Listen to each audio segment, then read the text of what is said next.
Capital Político.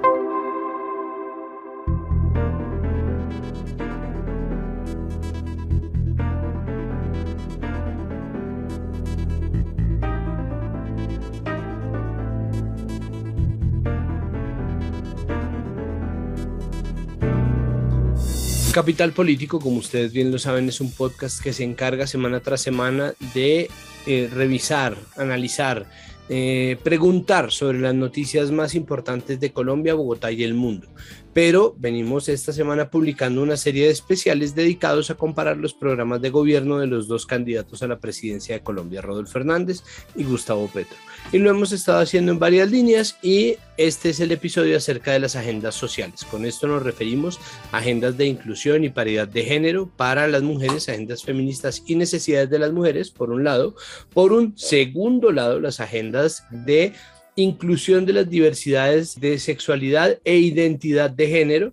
Vamos a empezar con las agendas feministas y para eso se encuentra con nosotros María Elena Hernández. Ella es filósofa y coordinadora metodológica de la organización Artemisas, que nos ha acompañado en un largo trecho de este camino hacia las elecciones y que una vez más hoy nos vuelven a colaborar. María Elena, bienvenida una vez más a Capital Político. Muchísimas gracias por aceptar esta invitación. Hola Santiago, muy buenas tardes, muchísimas gracias por la invitación.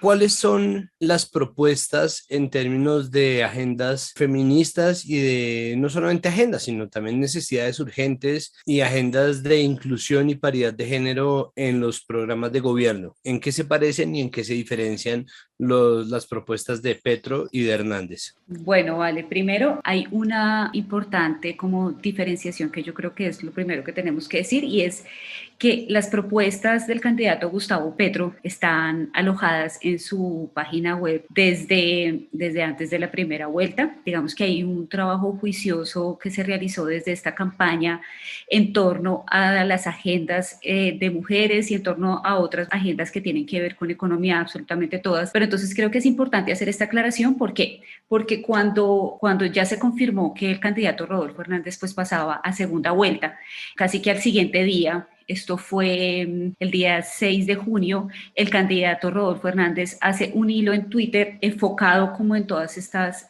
agendas y todas las propuestas que tienen que ver con mujeres. ¿Qué es lo que desde la organización, digamos, hacemos como una crítica? Y es que un plan de gobierno no se puede plantear en un hilo de Twitter. Es decir, claro que sí se puede socializar, se pueden compartir las ideas y las propuestas por esta red social, pero consideramos fundamental que también que estén planteadas en una propuesta seria donde se pueda consultar y se pueda profundizar más acerca de estas propuestas. Y dentro de esas propuestas, ¿qué sobresale? Igual, una vez ya socializadas o hechos los programas, que sí, es decir, los programas vistos juntos, cerrados y sin habérselos leído, igual son muy, muy distintos, ¿no? Lo de Rodolfo son unas pocas páginas, mientras que Petro, si no estoy mal, supera las 400 páginas. Entonces, más allá de eso, más allá de la forma, ¿existe alguna diferencia crucial? Mira, Santiago, pues claro que sí hay unas diferencias importantes, pero también encontramos unas similitudes que por lo menos puntualmente en la propuesta de paridad de género y participación política, te cuento que parece una copia. Es decir, la propuesta del candidato Gustavo Petro dice las mujeres ocuparán al menos el 50% de todos los cargos públicos en todos los niveles y las ramas del poder que permitan potenciar la toma de decisiones en favor del cambio. En el hilo de Twitter que te mencioné, dice las mujeres ocuparán el 50% de los cargos públicos con igualdad salarial y prioridad a la población joven, las mujeres cabeza de hogar y personas con discapacidad tendrán prioridad.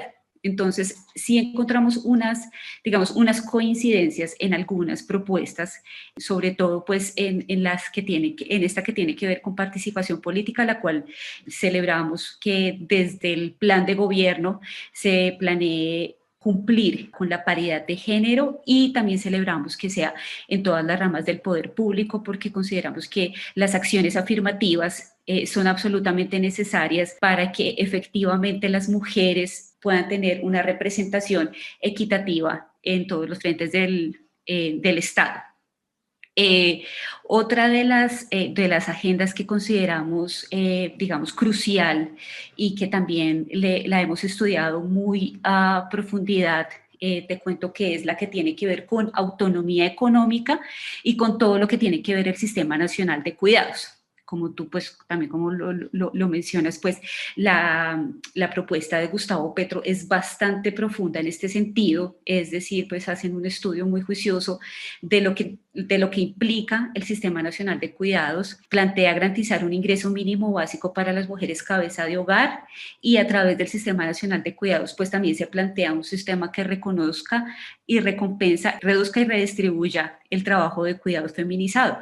Y ese es, digamos que estas 4 R's son, digamos, una de las banderas para precisamente la disminución de trabajos de cuidados, que es la reducción, la redistribución, la recompensa, que se reconozca el trabajo de trabajo no remunerado. Entonces, digamos que ante este escenario, la propuesta del candidato Rodolfo Hernández, pues él no habla de un sistema nacional de cuidados. Él lo que propone es un sistema integral de cuidados. Este también está mencionado en el hilo de Twitter, pero también hay una parte de su plan de gobierno que está alojado en su página que también tiene como un párrafo en el que define básicamente como una estrategia en torno al trabajo doméstico y cuidados no remunerados. Su propuesta de sistema integral de cuidados está, como te comenté, en un hilo de Twitter y pues lo que dice básicamente es que implementará un sistema integral de cuidados que reconozca las labores no remuneradas, que facilite los apoyos y reduzca las cargas laborales. Digamos que en este sentido también se parece un poco más, pero como solamente lo tenemos mencionado en un hilo de Twitter, no lo hemos podido estudiar tan a profundidad y pues en el debate feminista que realizamos el 2 de junio en la ciudad de Bogotá, el candidato no se presentó, entonces tampoco tuvimos la oportunidad de preguntarle cómo sería esta implementación. ¿Existe alguna omisión crucial en alguno de los dos programas? Algo que no aparezca y que haya que decir como, bueno, nos quedan en deuda. En cuanto al tema de derechos sexuales y reproductivos, es importante aclarar que en la propuesta y en el hilo de Twitter pues mencionado por el candidato Rodolfo Hernández no aparece la palabra aborto. Creo que es una omisión bastante importante, pues porque tenemos que tener en cuenta que ya hay un fallo de la Corte, el cual pues debe ser acatado. Sin embargo, en varias entrevistas que le han realizado al candidato Rodolfo Hernández y a su vicepresidente Marlene, ellos han dicho que van a respetar esta sentencia, pero que, digamos, su ideal, por así decirlo, se consideran pues pro vida, entonces que su trabajo va a estar enfocado, es como todo en el tema de prevención, de educación. Sin embargo, en la propuesta del candidato Gustavo Petro, pues sí hay allí un amplio análisis y también propuestas sobre la despenalización del aborto, sobre el cumplimiento de la sentencia, pero pues también una propuesta sobre realizar esfuerzos transversales para mejorar el goce de los derechos sexuales y reproductivos, también con un énfasis educativo, pero también qué papel jugaría el sistema de salud en este punto. Y pues digamos que en cuanto a las agendas de mujeres que pues consideramos desde la organización que el hecho de que no se mencione la palabra aborto pues es una omisión. Es una omisión que consideramos absolutamente relevante. Vale pues aclarar que los dos candidatos hablan sobre autonomía económica y pues otra de las grandes omisiones es la propuesta del Ministerio de la Igualdad o Ministerio de la Mujer, que es la propuesta que realiza el candidato Gustavo Petro. Esta propuesta está enfocada con el fin de articular todas las políticas para el empoderamiento integral de las mujeres, las diversidades de género, orientación sexual diversas, y pues implica también una generación y una articulación de las políticas públicas y los recursos para asegurar la eliminación de las desigualdades económicas. Consideramos que la creación de este ministerio es un paso hacia saldar esta deuda con las mujeres y con la diversidad sexual en todo el país. El candidato Rodolfo Hernández no tiene esta propuesta porque, por el contrario, su política está enfocada a disminuir ministerios, a disminuir como la capacidad gubernamental, a disminuir embajadas. Entonces esta propuesta tampoco está incluida. Ya por último, las dos fórmulas vicepresidenciales son mujeres. Las figuras femeninas pues obviamente han servido para jalonar votos, para decir que se está a favor de la paridad. Tenemos que aclarar simplemente que no es lo mismo ser vicepresidenta que presidenta, pero de cualquier manera es la forma como se ha utilizado la figura de las fórmulas vicepresidenciales hasta ahora. ¿Existe un aporte tangible o una garantía encarnada en las figuras de Francia Márquez y Marlene Castillo? Primero, celebramos que dos mujeres afrocolombianas estén disputándose el cargo de vicepresidenta. Obviamente hay una diferencia en sus formas, en sus lugares de enunciación. Sabemos que Francia Márquez es una lideresa ambiental reconocida que ha recorrido el país en defensa de los derechos ambientales. Su conocimiento acerca pues del país y de las condiciones en las que viven casi que el 80% de la población afrocolombiana pues la lleva a tener un conocimiento y una apropiación que hemos visto en los debates. Y esto no le resta a Marlene. ¿Qué sucede? Que Marlene viene desde otro punto de enunciación, es una mujer, es una académica, es una mujer que se ha desempeñado en cargos que tienen que ver con la educación, administración de educación, lo que también nos parece pues que es muy importante y de destacar. Sencillamente son dos lugares de enunciación totalmente diferentes.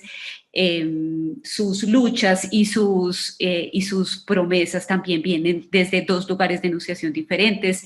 Marlene pues le apuesta a la educación como principal propuesta. Francia Márquez pues también le está abogando por la educación, pero su lucha principal pues es la dignidad del pueblo afrocolombiano, palenquero, raizal, campesino, indígena, cómo se va a hacer para sacar de la pobreza a millones de colombianos y colombianos, cómo devolverle la dignidad y cómo también hacer que la paz pues sea una de las herramientas para que el campo colombiano y las personas que viven en territorios pues puedan tener una vida mucho mejor. Entonces, sencillamente consideramos que son dos lugares de enunciación diferentes, dos luchas diferentes, pero celebramos que sean dos mujeres que representen una población como es la población afrocolombiana, mujeres afrocolombianas que no han tenido la misma oportunidad que otras mujeres para llegar a lugares de poder y de toma de decisión. Pues María Elena, muchísimas gracias por ayudarnos a hacer este balance. Vamos a ver qué pasa. Si finalmente nos queda el folder AZ de propuestas de Petro, el hilo de Twitter de Rodolfo, para empezar a hacerle un desglose un poco más riguroso en lo que se viene en términos de ya retos y no propuestas. Muchísimas gracias. A ustedes, Santiago, muchísimas gracias.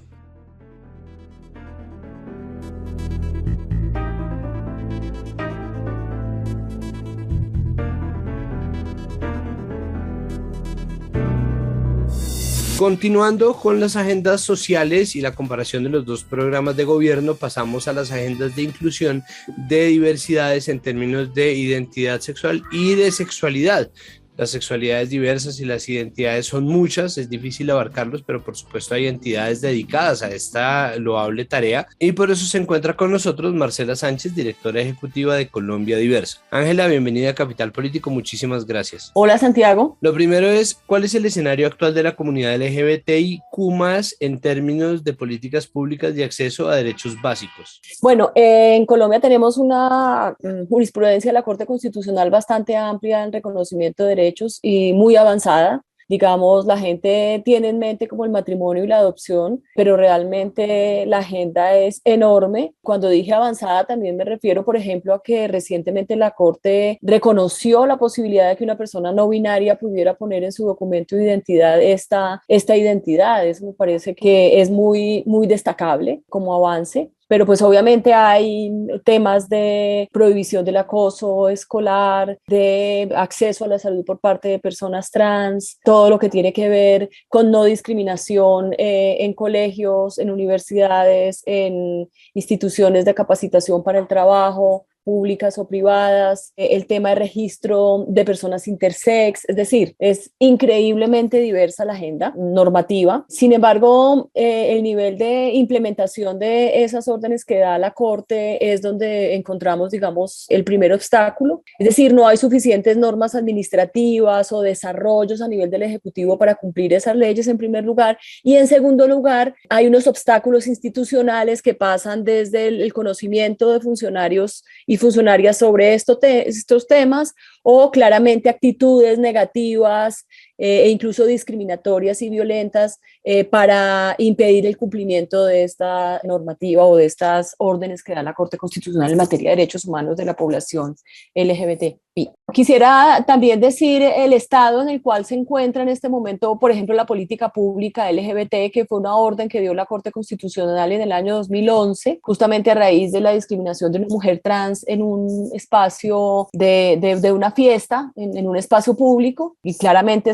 digamos, la Corte reconoce que hay discriminación y a partir de ahí ordena una política pública integral. La política pública quedó redactada en el segundo gobierno del señor Santos, y ya el plan de trabajo y el plan de ejecución presupuestal lo debía hacer el gobierno de Duque, y no hubo ningún avance. Es decir, uno puede decir del gobierno de Duque que no tuvo una declaración en contra de las personas LGBT, pero que no hizo nada por las personas LGBT. Por el contrario, nombró funcionarios encargados de la política pública que uno desde el principio preveía que abiertamente estaban en contra y que no iban a hacer nada porque de hecho tenían unos intereses, digamos, políticos, religiosos que lo iban a impedir. Entonces, y efectivamente no nos equivocamos, el balance es muy negativo, no hubo política pública nacional.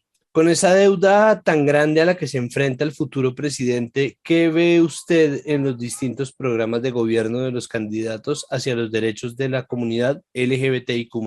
Sería también importante decir que, digamos, si bien la política pública que depende del Ministerio del Interior no se ejecutó, sí pudimos encontrar, por ejemplo, acciones de capacitación a funcionarios y funcionarias públicas por parte del Ministerio de Justicia, algunos trabajos con la Fiscalía, algunos trabajos, bueno, con la Defensoría del Pueblo, pero uno extraña, por ejemplo, trabajo con la Policía Nacional, trabajo del Ministerio de Salud, del Ministerio de Educación, donde claramente pues se han señalado que hay problemas graves de violación de derechos humanos y que uno esperaría una respuesta del Estado mucho más, digamos, estructurada, pero nuevamente ausencias. En los programas de gobierno del señor Rodolfo Hernández, en primer lugar, pues es bastante general. Yo creo que se hizo un esfuerzo como por no dejar de mencionarlo, pero pues es el nivel de profundidad, digamos, es mínimo, por no decir ninguno. Se destaca que quiere crear espacios de diálogo con distintas personas, de diálogo y de participación ciudadana de cara a la construcción de un plan de desarrollo donde la comunidad LGBT pueda estar representada, y pues habría que mirar de qué manera esto se materializa en los procesos de construcción del Plan Nacional de Desarrollo, pues que están tan diseñados, que tienen un proceso, que hay unos bases que después se discuten con el Consejo Nacional de Planeación, que hay unos conceptos que pasa al Congreso. Bueno, habría que mirar que si es que va a haber unos procesos especiales de fortalecimiento de la participación de cara al Plan Nacional de Desarrollo. Nunca lo hemos visto. es muy raro. La segunda propuesta tiene que ver con impulsar políticas vigentes en materia de inclusión, específicamente habla del decreto 410 del 2018 y la política pública nacional, que como decía antes ha sido un reclamo del movimiento. Este decreto es muy raro que esté ahí porque es un decreto que buscaba como espacios libres de discriminación, como muy asociados a espacios laborales, que nunca además se ejecutó, fue más como un acto más bien político de reconocimiento, pero no creo que sea como el instrumento a través del cual se pueda como hacer algo muy concreto. En el caso del pacto y del señor Petro y Francia Márquez, es un poco más detallado. En realidad, pues habla de garantizar algo que me parece interesante, que es el enfoque generacional e intercultural. Me parece que es un reconocimiento de que las personas LGBT no solamente son LGBT, sino que también hay que empezar a hablar de qué pasa con las comunidades indígenas LGBT o las personas afro-LGBT, qué pasa con los jóvenes, niñas, adolescentes. Y hay como una propuesta de superar estigma y discriminación y violencia. Habla también de las personas no binarias y trans y particularmente de inclusión sociolaboral, que me parece que ha sido un reclamo permanente de la comunidad trans en Colombia, y es lo que tiene que ver con cupos trans, con inclusión educativa y laboral específicamente. Ahí me parece que pues hay una agenda importante de quedar esta propuesta del pacto histórico elegida en términos del monitoreo que haría el movimiento LGBT de cara a lo que prometió, ¿no? Acceso al sistema educativo y sobre todo permanencia, que es donde está el problema, no es solamente en acceso. Hay un tema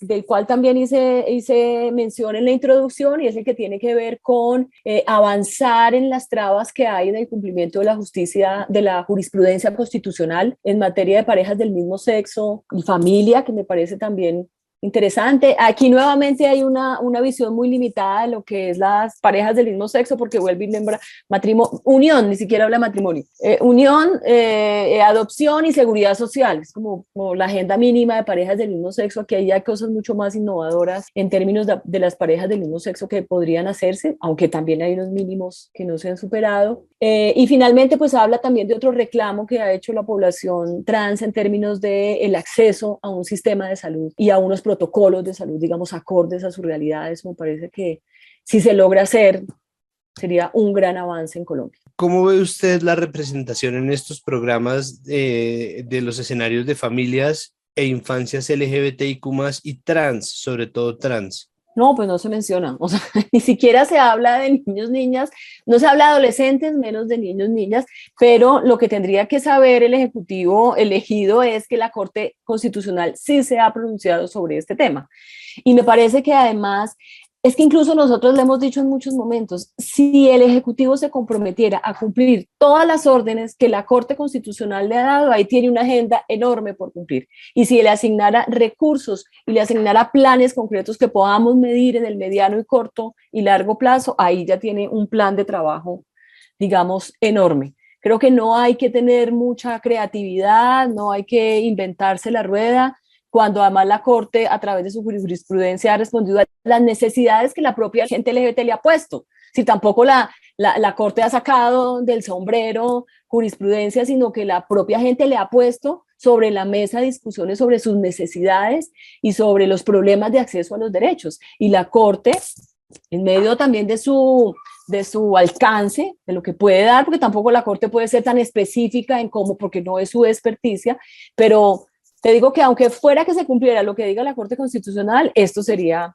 enorme, digamos, enorme el plan de trabajo que ya tuviera el gobierno como tal. Entonces me parece que en el tema de familia, por supuesto, hay vacíos. La Corte se ha pronunciado sobre niños, niñas, intersex, sobre niños y niñas trans, no solamente sobre temas de identidad y de documento de identidad como tal, sino de protección especial.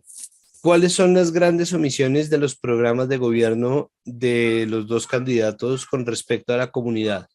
Los dos puntos que propone el señor Rodolfo pues son realmente mínimos. Como decía al principio, me parece que es como, habría que ponerlo y lo pusieron, pero yo creo que no hay un ejercicio como serio de pensar cuál es la problemática a la que hay que responder. Digamos que no hubo como un ejercicio juicioso ni una consulta a expertos en este tema. Me parece que que si bien es cierto que un programa de gobierno no puede desarrollar específicamente todo lo que va a hacer, pues es muy evidente que no hay mucho interés, digamos, es como incluso se le ha recordado en en algunas redes sociales, que es como colgó la bandera y con eso creyó que ya había hecho bastante, que es un gesto importante político, pero que no es suficiente. Es un poco esto lo que se siente, como que se pone ahí en el plan, pero no siente que le falta bastante. En el caso de Francia y Petro, me parece que se encargan de desarrollar un poco más. De hecho, son bastante específicos en algunos puntos y de hecho tiene 7 puntos, a diferencia del el otro que tiene 2 enunciados, uno que además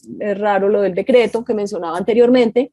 Pero me parece que en algunos momentos hay ciertos problemas que se han, digamos, denunciado de manera clara, que yo no los pondría como unas comas: violencia, discriminación, exclusión. Vamos a hacer un programa para evitar la exclusión, la discriminación. No. O sea, yo, por ejemplo, y particularmente lo digo porque Colombia Diversa le ha puesto mucha atención al tema de la violencia policial, de las amenazas a líderes y lideresas, de la violencia contra las personas LGBT en el caso de los homicidios. Yo sí esperaría un programa sólido, que involucre, digamos, las distintas instituciones que trabajan para prevenir este tipo de delitos, para investigarlos. Yo le dedicaría una sola línea a esto, no lo pondría como una coma más en un párrafo.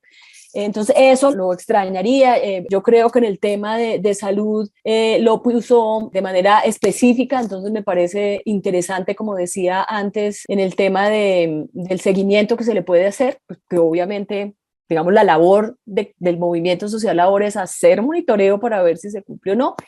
Creo que en el tema de educación también ha habido muchos problemas denunciados para hacer un enunciado como tan general, porque de hecho ya hay una ley contra el acoso escolar que menciona específicamente la jurisprudencia de la Corte Constitucional, donde más ha profundizado en el tema de la violencia y la discriminación en el entorno escolar. Hay una sentencia como la de Sergio Urrego que ha dado unas órdenes específicas, entonces creo que entiendo que no es el espacio para profundizar en estos temas, pero se avanza un poco más. Yo creo que se hizo un ejercicio un poco más juicioso. Se nota, digamos, nomás no mira pues de 7 a 2 propuestas y el nivel de profundidad pues tampoco es que tiene uno que pensar mucho, ¿no? Pues Ángela, muchísimas gracias por aceptar nuestra invitación y ya pues hablaremos cuando tengamos ya no candidatos sino presidentes. Gracias. Bueno, muchas gracias a ustedes.